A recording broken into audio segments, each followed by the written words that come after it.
오늘날 많은 가정들이 깨어지고 이혼율이 계속해서 증가하고 있습니다.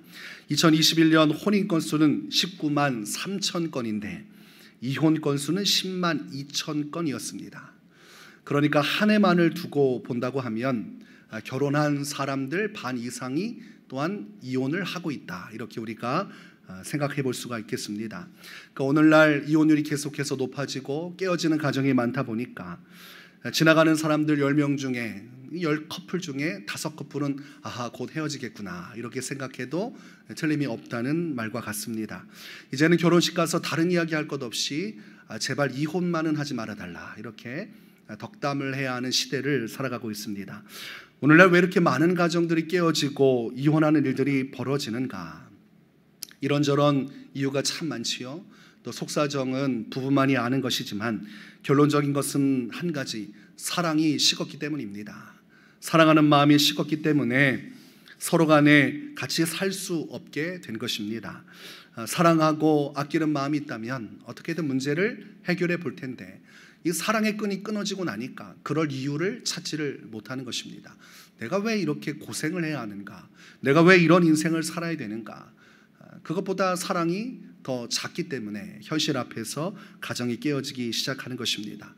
어떤 사람들은 사랑하니까 놓아준다, 나 같은 사람하고 만나면서 고생하는 것 도저히 못 보겠다, 당신의 인생을 찾아가라, 이렇게 말을 하지만 사랑하면 놓아주지 않지요. 사랑하면 꼭 붙들고 죽을 때까지 함께 하자고 설득을 하고 자신이 할 수 있는 최선을 다해서 노력을 하게 되어 있습니다. 이제 나 같은 사람 떠나서 더 좋은 사람 만나란 말은 바꿔 말하면 나는 이제 너하고 헤어지고 더 좋은 사람 만날 거다, 이런 이야기하고 똑같은 것입니다.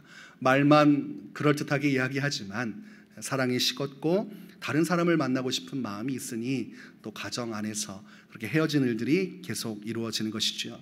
고린도전서 13장 3절과 7절에 보면 사랑에 관해서 이렇게 말씀을 합니다. 사랑은 모든 것을 참으며 모든 것을 믿으며 모든 것을 바라며 모든 것을 견디느니라, 이렇게 말씀을 하고 있어요.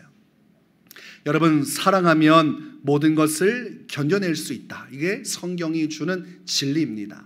사랑하면 어떠한 역경 속에서도, 어떠한 어려움 속에서도, 어떠한 위기 속에서도 서로 소망을 바라보면서 서로 상대방의 영혼을 바라보면서 어떠한 것도 이겨낼 수 있다는 것이 성경이 가르쳐주는 진리인 것입니다.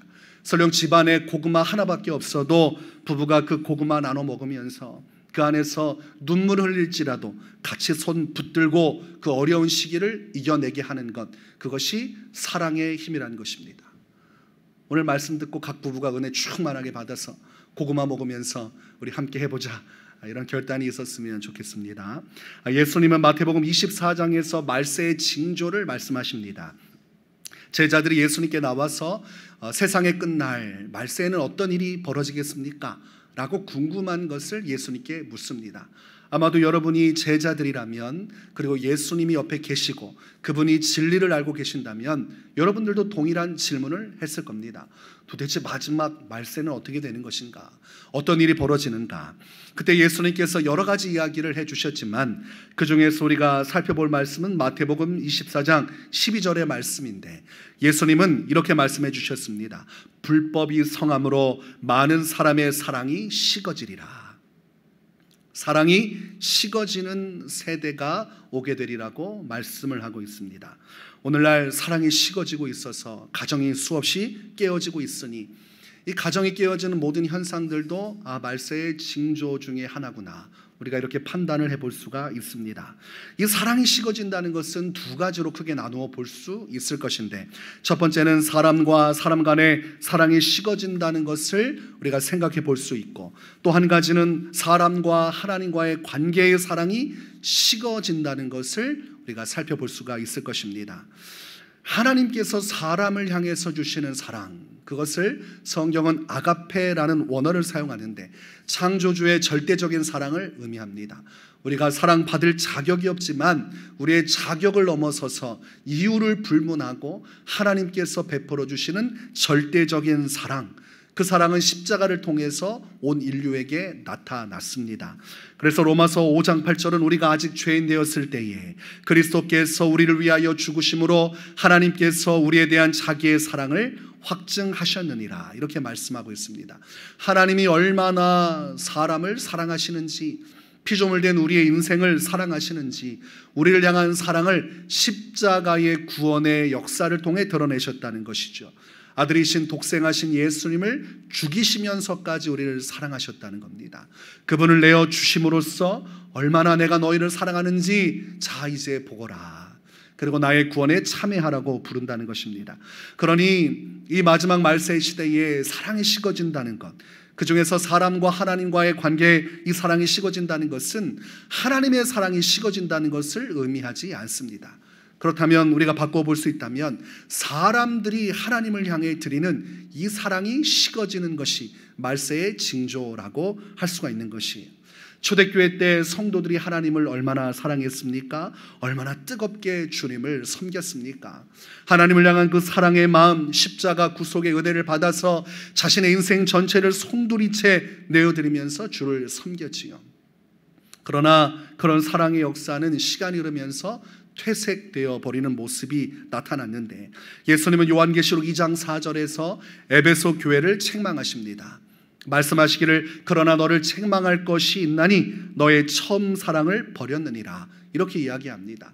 뜨거웠던 사랑이 시간이 흘러가고 여러 가지 상황과 환경의 조건이 달라지면서 변질되는 모습이 있었다는 것이요, 그 대표적인 모습을 보여주는 것이 에베소 교회였습니다. 오늘날이면 또 어떨까요? 오늘날의 교회는 에베소 교회와 비교하면 또 어떤 모습이겠습니까? 엄청나게 반성할 일들이 많을 것이 자명합니다. 오직 하나님의 말씀을 따라 순종하며 주 뜻대로 살겠다고 했던 성도들이 변질되어서 내 뜻대로 사는 인생이 되고, 주를 위해서 희생하며 헌신했던 삶에서 이제는 어떠한 희생도 하지 않는 편안하게 하는 신앙생활의 길로 들어서게 되는 것, 그것 모두가 다 무엇 때문입니까? 사랑이 식었기 때문에 그렇게 일어나는 것이죠. 하나님에 대한 사람의 사랑이 식어지면 내 뜻대로 살고 그리고 헌신하지 않는 편한 길로 가게 되어 있습니다. 이것이 사랑이 식은 현상의 부분이라고 할 수가 있겠어요. 에베소 교회 안의 성도끼리는 괜찮았어요. 서로 간에 용납해 주는 것이죠. 나도 식었고 너도 식었고 우리가 식었고, 신앙이라는 것이 그런 것이고, 또 잘 열심히 뜨겁게 할 때도 있다면 또 열심히 안 할 때도 있지 않겠는가. 성도 안에는 이 문제 가지고 서로 간에 비판하거나 비난하거나 정죄하거나 부딪히는 일이 없었습니다. 문제는 예수님이 보실 때 이것이 심각한 문제였다는 것이요, 예수님은 그대로 넘어가 주지 않으셨다라는 것이 중요합니다. 요한계시록 2장 5절에 보면 이렇게 말씀하십니다. 그러므로 어디서 떨어졌는지를 생각하고 회개하여 처음 행위를 가지라. 만일 그리하지 아니하고 회개하지 아니하면 내가 내게 가서 내 촛대를 그 자리에서 옮기리라. 이것이 예수님께서 에베소 교회에 전하시는 말씀이었습니다. 너희들 왜 사랑이 식었느냐? 내가 너에게 받았던 처음 사랑은 지금의 모습이 아닌데 너의 사랑이 식어짐으로 너희의 행위가 변질되었고 처음 행위가 사라졌는데 이제라도 회개하여서 사랑을 회복하여 그 처음 행위를 가져야 할 것이다. 그 행위를 갖지 않는다면, 그 사랑을 회복하지 못한다면 나는 너희들에게 내 촛대를 옮겨버리겠다. 이렇게 경고의 말씀을 하고 계십니다. 촛대를 옮긴다는 것은 무엇입니까? 하나님의 영광이 임하지 아니하고 도리어 하나님의 징계가 임한다는 것을 의미합니다. 교회가 교회로서의 역할을 감당하지 못하고 성령의 능력으로 영혼 구원의 역사를 이루지 못하고 사람들이 모이지 않는 적막한, 영적으로 다 죽은 처소가 될 것이라는 말씀과 같은 것입니다. 하나님께서 출애굽할 때에 이스라엘 백성들 가운데서 구름 기둥과 불 기둥의 역사를 이루어 주셨습니다. 아무리 어두운 밤하늘이라도 하나님께서 불 기둥을 비춰주시면 그들은 밤중에라도 이동할 수 있고 또 밤중에라도 두려워하지 않을 수 있었습니다. 촛대가 옮겨진다는 것은 무엇과 같습니까? 하나님께서 불 기둥 대신에 바로의 군대의 앞길을 막으셨던 이 구름 기둥으로 마치 이스라엘 백성들의 그 어두운 밤을 더 칠흑과 같이 어둡게 하시는 일이 우리의 인생 가운데 나타나게 되리라는 경고와 같은 것입니다. 하나님의 영광이 떠나고 주님의 불기둥이 사라지고 도리어 더 어두운 구름기둥과 같은 역사가 우리의 영혼과 인생에 가로막혀 있다면 우리가 느끼는 것은 절망감밖에 없어요. 하나님의 은혜가 사라지고 하나님의 징계와 심판이 임한 인생은, 하나님의 진노 아래 들어가는 인생은 그 안에 희망과 소망을 찾기가 어렵습니다. 사무엘상 4장을 보면 엘리 제사장의 가문이 초토화되기 시작을 합니다. 사람들이 그 부분만 보면 이해를 못하죠. 왜 이런 일들이 이 가정에 일어나는가? 이 가문이 왜 쑥대밭이 되는가? 왜 하나님은 이 가정을 다 무너뜨려 버리시는가? 그들이 하나님 앞에서 회개하지 아니하고 돌이키지 않았기 때문입니다.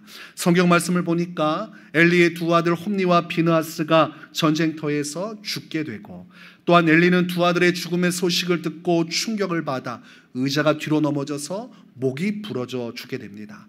그리고 그의 며느리는 임신 중이었는데 자신의 남편의 죽음을 듣고 그때부터 진통이 일어나 해산을 하게 되었으나 해산하던 중에 죽고 맙니다. 그때에 그 엘리의 며느리 곧 죽게 된 여인이 하는 모습이 참으로 처량한데, 넋이 나가서 아무런 것도 집중하지 못한 채 초점이 틀어진 상태에서 그 여인이 한 말이 있습니다.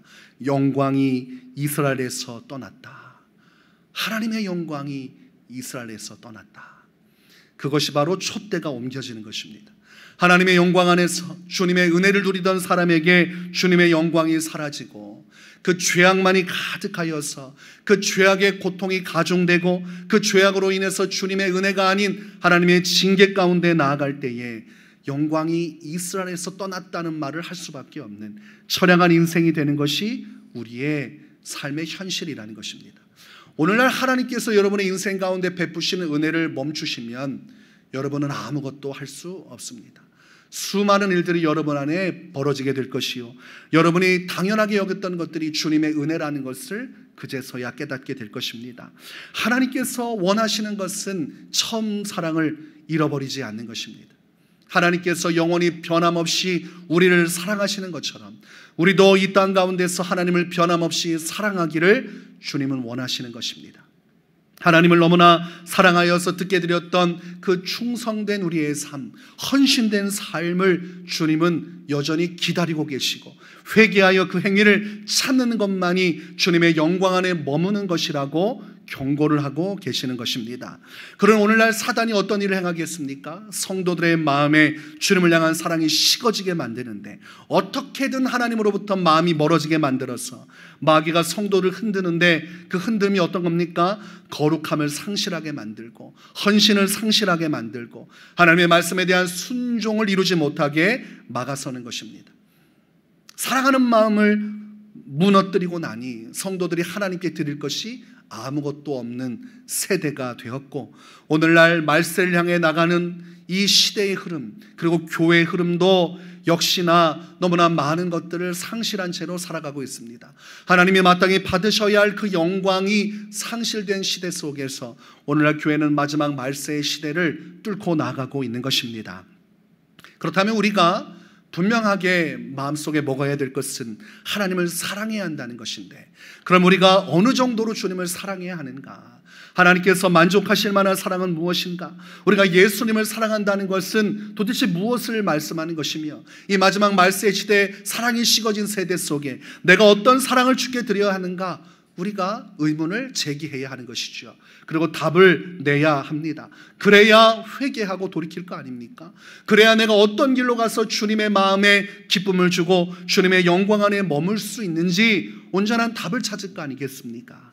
예수님은 마태복음 22장 37절에서 그 기준을 이렇게 제시하십니다. 예수께서 이르시되 내 마음을 다하고 목숨을 다하고 뜻을 다하여 주 너의 하나님을 사랑하라 하셨으니. 충격적인 말씀이죠.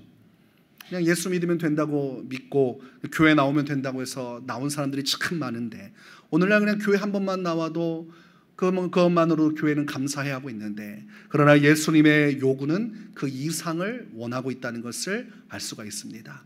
그러니 교회가 가르쳐야 될 것은 일주일에 한 번 주일 성수하면 그것만으로 괜찮습니다가 아니라 그 모든 것을 넘어서서 사랑의 관계로 나아가야 하며, 주님이 원하시는 사랑이 어느 정도인지를 인지시켜 줘야 그때부터 성도가 주님의 영광된 길로 들어서게 되는 것입니다. 예수님께서는 마음을 다 바치는 사랑을 원하십니다. 여러분이 어느 부분만 남겨두고 주님을 사랑하는 것이 아니라 전심을 다해 주님만을 사랑하기를 원하십니다.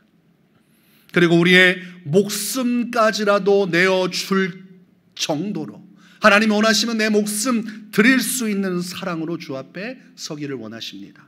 또한 하나님은 우리의 모든 의지를 주께 순복하여 하나님의 말씀대로 순종할 수 있는 그 사랑의 깊이를 원하십니다.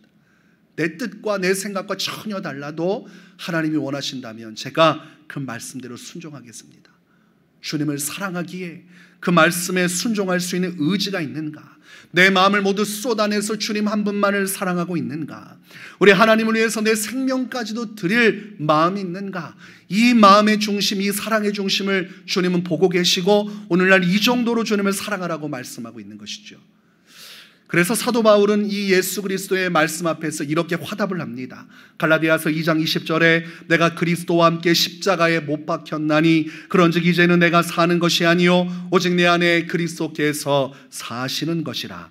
이제 내가 육체 가운데 사는 것은 나를 사랑하사 나를 위하여 자기 자신을 버리신 하나님의 아들을 믿는 믿음 안에서 사는 것이라. 화답하고 있습니다. 저는 예수님과 함께 십자가에 못 박혀 죽은 자요, 예수님이 나를 위해 죽으셨으니 나도 예수님을 위하여 죽고 예수님께서 나를 위하여 부활하시고 사셨으니 이제 나도 내 삶도 오직 예수님을 위하여 살겠습니다. 내가 사나 죽으나 오직 나를 구원하신 예수님을 믿는 믿음 안에서 오직 예수님 한 분만을 전적으로 사랑하며 살아가겠습니다. 이렇게 고백하고 있는 것이 갈라디아서 2장 20절의 말씀입니다. 이 신앙 고백에는 거치는 것이 없어요. 이 신앙 고백을 위해서 사도 바울은 자신이 가지고 있던 모든 것을 배설물로 여기기로 결정하였습니다. 하나님을 향한 내 사랑이 식어지지 않기 위해서, 내 사랑이 변질되지 않기 위해서 내가 누리던 수많은 이 부귀영화, 내가 앞으로 장차 누리게 될 모든 것들도 중요하지 않은 것으로 치부하고 오직 절대적으로 하나님만을 사랑하는 길로 들어서기로 각오하고 믿음의 길로 나아가고 있는 것입니다. 여러분, 하나님을 사랑하지 않으면 우리의 마음은 세상으로 향하게 되어 있습니다. 하나님을 사랑하지 않으면 우리의 목숨을 드리기는커녕 하나도 희생하고 싶지 않지요. 하나님을 사랑하지 않으면 말씀을 따르기보다 내 정욕과 욕망을 따라서 탕자처럼 세상에서 방황하게 되어 있습니다. 오늘날 이런 삶을 살아가는 성도들, 이름은 그리스도라고 하고 있으나 세상을 향해 나아가고 주께 아무런 희생도 드리고 싶어 하지 않고 세상 가운데 탕자처럼 죄악을 저지르며 정욕을 따라 방탕하는 성도들이 점점점 더 많아지고 있는데, 그 이유는 한 가지인데 예수님을 사랑하지 않기 때문이요.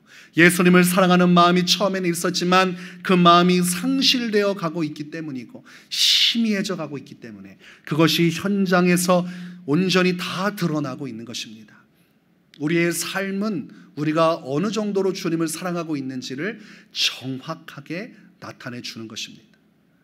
우리의 삶은 우리가 어떤 마음으로 주님을 사랑하고 있는지, 우리의 사랑이 변질되었는지, 날마다 뜨거워지고 있는지, 하나님의 마음을 기쁘게 하는 사랑인지를 여실하게 드러내주고 있습니다. 그런데 오늘날 이것을 받지 않은 사람들이 있어요. 하나님을 사랑한다고 말은 하지만 삶은 그렇게 살지 못해요. 그러면서도 주장하기를 아닙니다. 내 삶은 이렇지만 나는 주님을 목숨보다 사랑합니다. 찬양할 때 눈물도 흘리고 기도할 때 애통하는데, 그러나 실제 삶을 보면 하나님의 뜻을 위해서 희생하는 것도 없고 하나님의 말씀에 순종하는 것도 없고 하나님을 위해서 내가 포기하는 것도 없고 아무런 삶이 없는 것입니다. 그것을 예수님은 외식과 위선이라고 말씀합니다. 그런 척할 뿐이지 그런 것은 아니라는 것이죠. 사랑한다고 말할 뿐이지, 사랑하는 척할 뿐이지 주님은 그 마음과 그 삶을 받지 않는다는 것입니다. 그런 우리의 삶이 어떻게 흘러가고 있는지 그 모습 속에서 주님은 우리의 사랑을 확증하시고 또한 판단하시고 있다는 것을 알아야 됩니다. 예수님께서 바리새인들을 비판하신 이유가 뭡니까?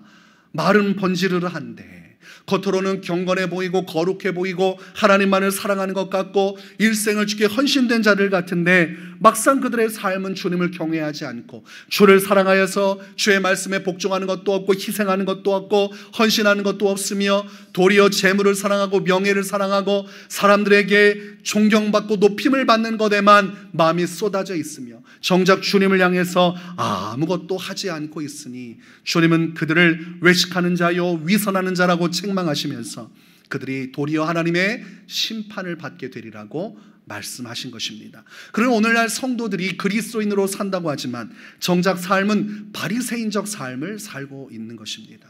나 자신을 내가 속이면서 살고 있지요. 그래서 요한일서 3장 18절에 자녀들아 우리가 말과 혀로만 사랑하지 말고 행함과 진실함으로 하자. 과거나 오늘이나 말로만 하는 사랑은 아무 의미가 없습니다. 오늘 본문에서 예수님은 아주 독특한 메시지를 주고 계십니다. 예수님께서는 세상에 화평을 주러 온 것이 아니라 도리어 검을 주러 왔다고 말씀하고 있습니다. 34절을 보니까 내가 세상에 화평을 주러 온 줄로 생각하지 말라. 화평이 아니요 검을 주러 왔노라. 화평과 검은 이것은 같은 의미가 아니지요. 정반대의 의미입니다. 여러분 누군가에게 칼을 들이밀면서 화평하자 이렇게 말하는 사람이 있습니까? 없지요. 검 들이밀면 서로 죽을 때까지 싸우자는 얘기입니다. 그러니 화평과 검은 정반대의 의미죠. 예수님은 이 화평이 아닌 검을 주러 왔다고 말씀하세요. 이 화평과 검 중에 예수님의 이미지와 어울리는 단어가 무엇이겠습니까? 화평이지요. 예수님께서는 이 땅에 화평을 주기에 오셨고 예수님은 성경에서 보니까 선한 목자라 자신을 그렇게 표현하고 있어요. 요한복음 10장 11절에 나는 선한 목자라 선한 목자는 양들을 위하여 목숨을 버리거니와 하나님이 주시는 구원의 역사를 이루기 위해 자기를 희생하고 세상에 진정한 하나님의 구원과 평화를 주기 원하셨던 예수님에게 어울리는 말은 화평입니다. 화평을 이루신 자, 하나님과 사람 사이에 깨어지고 부서진 이 관계를 십자가로 엮어내사 온전히 하나 되게 하시니 화평의 주가 예수 그리스도이신 것입니다. 그런데 오늘 본문에서는 화평이 아니라 검을 주러 왔다고 말씀하세요. 그러면서 그것이 무슨 말씀인지 다음 구절을 통해서 우리에게 구체적으로 설명을 해주십니다. 35절과 36절을 보니까 내가 온 것은 사람이 그 아버지와 딸이 어머니와 며느리가 시어머니와 불화하게 하려 함이니 사람의 원수가 자기 집안 식구리라 이렇게 말씀하고 있습니다.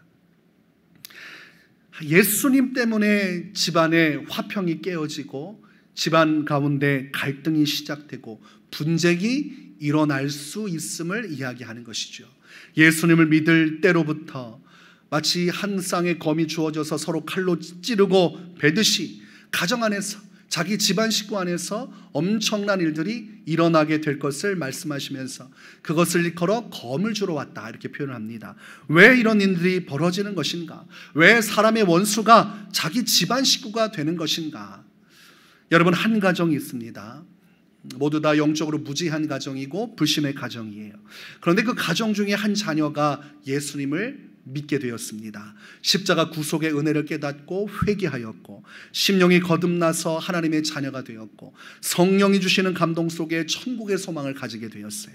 그리고 그가 마음속에 예수님을 구주로 영접하면서 나의 가장 소중한 예수님을 사모하면서 이제 오직 예수님만을 위해 살기로 결단했습니다. 그때부터 어떤 일이 벌어집니까?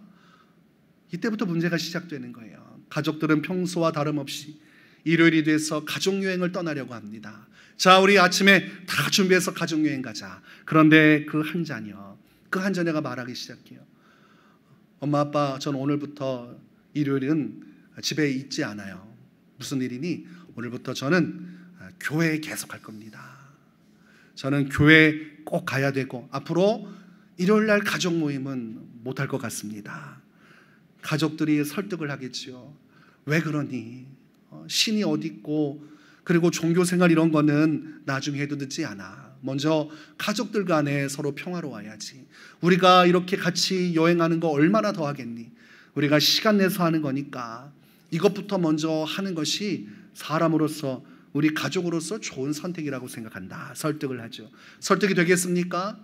예수님을 구주로 영접했고 천국의 소망이 있는데, 이렇게 살면 지옥 간다는 것을 확신하고 있는데 아무런 신앙의 길도 없이 그렇게 일요일 날 세상에 나가 그렇게 시간을 허비하겠습니까? 그럴 수가 없죠.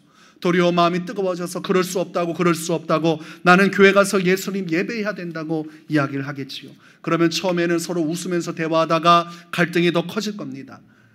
그렇죠? 그리고 원성이 높아질 거예요. 너 언제부터 부모 말에 이렇게 거역했니? 부모가 가지 말라고 하면 가지 말아야지. 오늘날 같으면 이런 말이 더하겠죠. 교회 가면 코로나 바이러스 걸리는데, 다 교회 때문에 그런 건데 왜 교회 가려고 그러니? 그렇게 얘기할 겁니다. 그래도 듣지 않을 거예요. 그것이 바로 검을 주러 온 것입니다. 예수님을 믿는 순간부터 관계가 깨어지는 것이에요. 예수님을 따르는 자와 따르지 않는 사이가 충돌이 벌어져서 아무리 편안하고 서로를 위했던 가족이라도 영적으로 나뉘어져서 그 안에 분쟁이 일어날 수 있음을 이야기하는 것입니다. 내가 예수님 믿으면 모든 것이 다 평화로울 줄 아는데 그렇지 않아요. 그때부터 큰 혼란의 길이 열려지고 충돌이 벌어지기 시작을 합니다. 예수님은 요한복음 15장 19절에서 너희가 세상에 속하였으면 세상이 자기의 것을 사랑할 것이나 너희는 세상에 속한 자가 아니요 도리어 내가 너희를 세상에서 택하였기 때문에 세상이 너희를 미워하느니라. 예수님께서 세상과 자기 자신을 구별하셨고, 그리고 예수님을 믿는 성도들도 세상과 구별하셨습니다. 너희는 세상에 있지만 세상에 속하지 않은 내게 속한 자요, 내가 세상에 속하였지 않기 때문에 도리어 세상에게 미움을 받았다면 나를 따르는 너희도 미움을 받을 것이다. 이 세상이라고 일컫는 것은 마귀의 세계를 말하는 것입니다. 공중 권세를 잡고 수많은 영혼들을 불신의 길로 이끌어서 멸망으로 끌고 가는 마귀의 세력 입장에서는 예수님은 달갑지 않지요. 철천지 원수입니다. 그러니 예수님을 믿고 따르기로 결정한 그 영혼도 이 세상에서는, 마귀 입장에서는 원수가 되어 미울 수밖에 없습니다. 네가 감히 내게 대적하느냐, 네가 감히 예수 그리스도를 따라 영혼 구원을 이루려고 하느냐, 내 세상을 무너뜨리려고 하느냐, 마귀가 그때부터 표적을 삼고 공격을 하기 시작하고, 가족이라고도 영이 다르면 주인이 다른 것입니다. 소속이 다른 것이에요. 예수 믿는 자는 천국의 소속이고 하나님의 소속이지만, 예수를 믿지 않은 자는 그가 아무리 착하고 인격적이고 성실한 사람이어도 그의 영적인 본질은 마귀에게 속해 있으니 불순종의 영의 지배를 받고 있는 것입니다. 그러니 이것이 같은 집안에서 처음에는 불순종의 영에 의해서 같이 멸망으로 가고 있다가 한 사람이 예수님을 구주로 영접하고 그가 예수님을 사랑하고 믿게 된 순간부터 영적인 혼돈이 시작이 되고 그때부터 영적 전쟁이 시작이 되는 것이죠.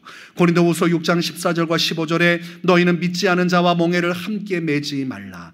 의와 불법이 어찌 함께하며 빛과 어둠이 어찌 사귀며 그리스도와 벨리알이 어찌 조화되며 믿는 자와 믿지 않은 자가 어찌 상관하며.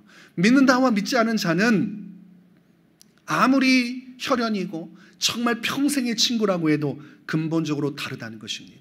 한쪽은 예수 그리스도 안에 존재하는 자요, 한쪽은 벨리알 마귀에게 속한 자요, 한쪽은 의의 길로 가는 자요, 한쪽은 불법의 길로 가는 자요, 한쪽은 빛 가운데 머무는 자요, 한쪽은 어둠 가운데 머무는 자니 어떻게 함께 멍에를 메고 함께 할 수 있겠느냐. 결국은 나뉘어서 천국과 지옥으로 떨어져서 한쪽은 멸망에 이르고 한쪽은 영생에 이르게 될 텐데, 모든 것을 함께 할 수 있을 것이라고 착각하지 말라고 성경은 말씀하고 있습니다.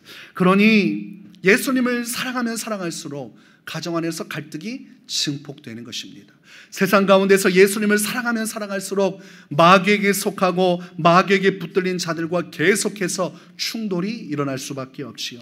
그것이 검을 주러 온 것입니다. 그러니 예수님을 사랑하는 자는 수많은 도전을 받게 되어 있습니다.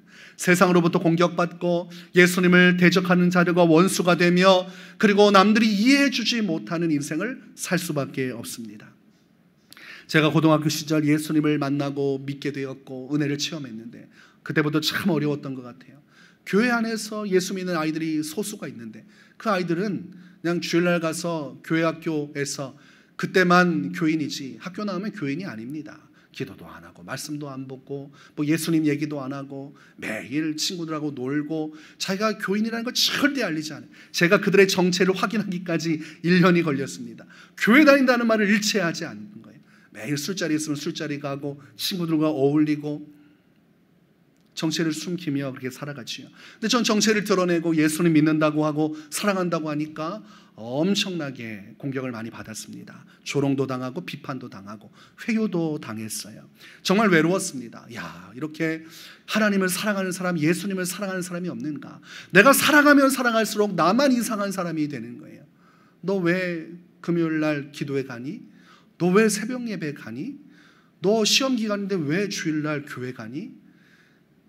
그러면서 계속해서 공격을 하는데, 아니 믿지 않은 자는 그렇다 쳐도, 아니 믿는 아이들 교회 가서 학교 학생 회장 그 목사님 아들이라는 아이들도 나를 이해를 하지 못하고 같이 공격을 하는 거예요. 뭐라고 하냐면 자기가 잘난 줄 안다 이렇게 하면서 비아냥대는 거예요. 자기가 정말 믿음이 좋은 줄 안다고. 융통성이 있어야 되는데 고집이 아주 보통이 아니라고. 제가 한 귀로 듣고 한 귀로 흘렸지만 그 당시에 마음에 상처가 됐습니다. 예수님을 사랑하면 사랑할수록 세상 속에는 계속해서 도전을 받습니다. 직장 속에서도 도전을 받아요. 너만 왜 유독 그렇게 행동을 하느냐. 가정에서도 문제가 되죠. 너 교회가 가족보다 중요하니? 너가 믿는 예수가 너 가족보다 중요하니? 부모의 은혜 같은 건 기억도 안 하니? 그 나중에 큰 갈등이 일어나고 잠시 지나면 나만 이상한 사람이 되어 있으니까 혼란을 겪게 되죠. 내가 지금 잘못하는 것인가? 내가 예수님을 믿고 예수님을 위해서 이렇게 사랑하는 마음으로 주를 위해 살아가는 것이 뭔가 잘못된 것은 아닌가, 이런 생각까지 들죠. 그래서 처음에는 뜨겁게 예수님을 사랑해서 기쁨으로 달려가다가 고꾸라져서 아예 그 길로 돌아서지 않는 자들도 많습니다. 그러나 아가서 8장 6절에서 주님은 말씀하십니다. 너는 나를 도장같이 마음에 품고 도장같이 팔에 두라. 사랑은 죽음같이 강하고 질투는 수월같이 잔인하며 불길같이 일어나니 그 기세가 여호와의 불과 같으니라. 사람이 뜨겁게 사랑하면 상대방의 이름뿐만이 아니라 얼굴까지 몸에다 새기는 경우가 있습니다. 우리가 하나님을 향한 사랑이 어떠해야 되는가? 마치 도장같이 내 몸에 새기듯이, 문신을 새기듯이 오직 하나님 한 분만을 마음에 새기고 그 무엇보다도 뜨거운 사랑으로 주님만을 사랑하기를 주님은 원하시는데, 상황과 환경에 타협하지 않고 그 모든 것을 뛰어넘는 사랑을 주님은 요구하는 것입니다. 사람들이 나를 핍박하고 조롱하고 비웃어도 하나님은 나의 사랑을 원하시고 그것이 어떠한 모습이든지 내 정열과 최선을 다한 그 사랑을 받기를 원하신다는 것입니다. 그러니 사람들이 나를 비웃어도, 가족들이 나를 이해해 주지 않아도, 세상에서 내가 미친 사람처럼 취급받아도 주님은 여전히 더욱더 나를 사랑하라고 요구하시는 것입니다. 본문 37절에서 아버지나 어머니를 나보다 더 사랑하는 자는 내게 합당하지 않고 아들이나 딸을 나보다 더 사랑하는 자도 내게 합당하지 아니하며 이렇게 말씀하고 있어요. 가족보다도 예수님을 사랑하라. 이것이 명확한 예수님의 가르침입니다. 내 가족보다도, 내 자녀보다도 나를 더 사랑하라.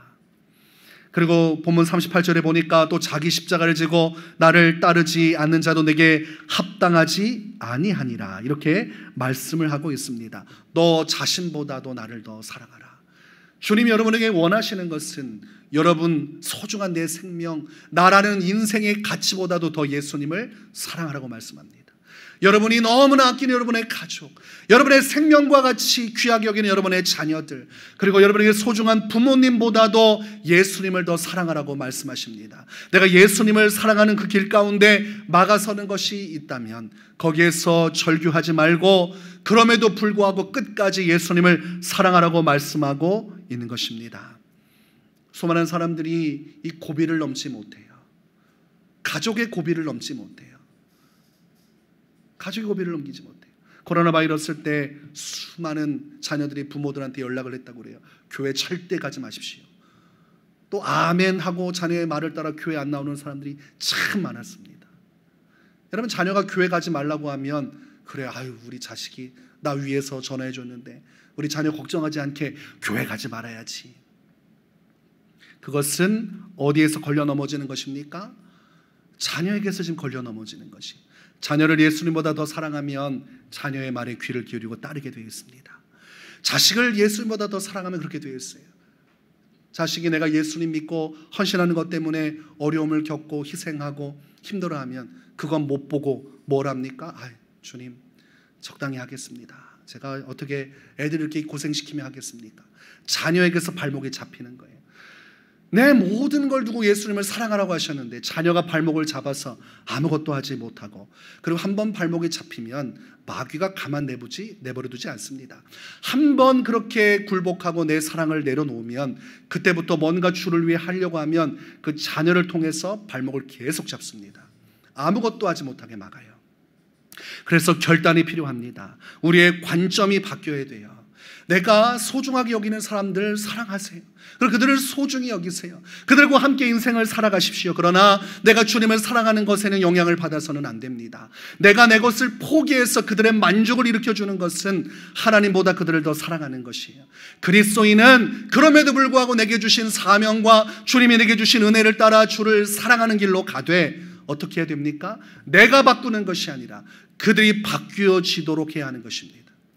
그들을 위해서 내가 금식 기도하고 주님 앞에서 밤마다 시간을 정해놓고 기도하더라도 그들의 마음이 바뀌어서 나를 용납하고 이 하나님을 향한 사랑의 역사의 걸림돌이 아니라 그들도 함께하여 예수 믿어 구원받아 이 역사를 이루는 곳으로 그들을 끌고 와야 하는 것이지, 내 사랑이 뜨거워지고 그들도 주님을 사랑할 수 있는 길로 그들을 이끌어가는 것이 하나님이 원하시는 것이지, 그들에게 맞추어서 내 사랑을 꺾는 것은 나도 죽고 그들도 죽는 것입니다.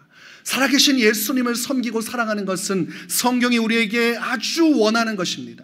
그 길은 주님이 우리에게 가장 소중하고 절실하게 요구하는 것이요, 여기서 꺾이면 신앙은 성장하지 못합니다.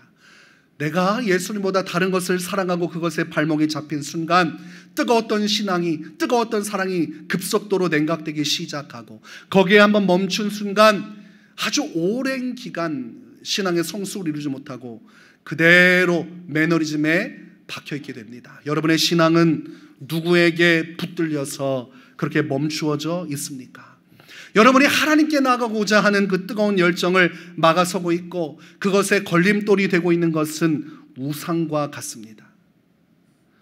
아무리 내 사랑하는 가족이라도 예수님을 향한 나의 사랑의 발걸음에 이것을 막아서는 것이 되면 그때로부터 우상이 되는 것이요, 내가 그것을 받지 않고 도리어 그들을 설득하고 그들을 사랑으로 섬겨서 그들과 함께 믿음의 길로 가면 모두가 윈윈하지만, 내가 그들을 예수님보다 소중히 여겨서 나의 길에서 나의 신앙을 뒤로 돌리는 순간 그들은 우상이 되고 나는 신앙적으로 배회하며 방황하는 많은 날들을 보내게 될 것입니다.